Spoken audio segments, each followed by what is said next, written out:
కొత్త Hollywood cinema super man 2025 release అయి నిన్న ఆదివారంతో 3 రోజులు కంప్లీట్ అయింది. నేను కూడా చూశాను. ఈ సినిమా ఎక్సలెంట్గా ఉంది. కలెక్షన్స్ ఇంకా ఎక్సలెంట్గా ఉన్నాయి.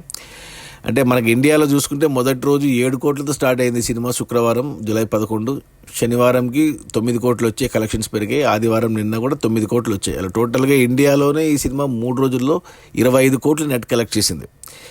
ఇక అమెరికాలో 3 రోజుల్లో ఈ సినిమా చూస్తే $122 మిలియన్, అంటే మన కరెన్సీలో చెప్పాలి అంటే ఆల్మోస్ట్ 900 కోట్లు ఒక అమెరికాలోనే వచ్చాయి ఈ సినిమాకు.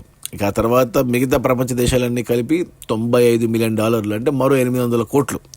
అలా టోటల్గా ప్రపంచవ్యాప్తంగా super man cinema $227 million American, అంటే మన కరెన్సీలో చెప్పాలి అంటే ఆల్మోస్ట్ 1700 కోట్లు, 1700 నుంచి 1800 కోట్లు. ఈ సినిమా బడ్జెట్ వచ్చి $225 మిలియన్, అంటే మన కరెన్సీలో 1700 కోట్ల గ్రాస్, అంటే బడ్జెట్ వచ్చేసింది 3 రోజుల్లోనే. ఇక ఈ రోజు నుంచి వచ్చేవన్నీ ఇక సినిమాకి లాభాలేం కాదు. సినిమా హిట్ అవ్వాలంటే కనీసం $500 మిలియన్, అంటే మినిమం 4000 కోట్లు కలెక్ట్ చేస్తే సినిమా హిట్ అవుతుంది. యాక్చువల్గా ఇంకా ఎక్కువ రావాలి. మరి చూడాలి, మరి వీక్ డేస్లో కలెక్షన్స్ తగ్గుతాయి. మరి ఈ వారం మొదలాలి, నెక్స్ట్ వీకెండ్ కూడా చూడాలి.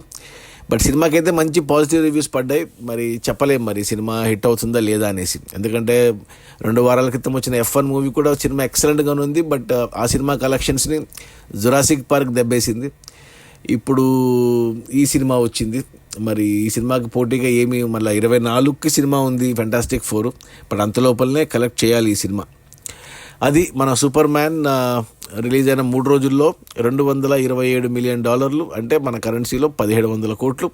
సినిమా బడ్జెట్ వచ్చి $225 మిలియన్, అంటే 1700 కోట్లు. సో బడ్జెట్ రికవరీ అయినట్టు లెక్క. కానీ సినిమా హిట్ అవ్వాలంటే $500 మిలియన్ రావాలి, $500 మిలియన్ రావాలి, 4000 కోట్లు రావాల్సిందే. లేకపోతే సినిమా ఫ్లాప్ అయినట్టే. చూడాలి మరి DC వాళ్ళకి మంచి కంబ్యాక్ మూవీ అవుతుంది. బట్ కలెక్షన్స్ని బట్టి చెప్పొచ్చు అది అవుతుందా లేదా అనేసి. సినిమా పరంగా అయితే అయ్యింది కంబ్యాక్, మార్వెల్ మీద పైచేసి సాధించినట్టే ఓ రకంగా.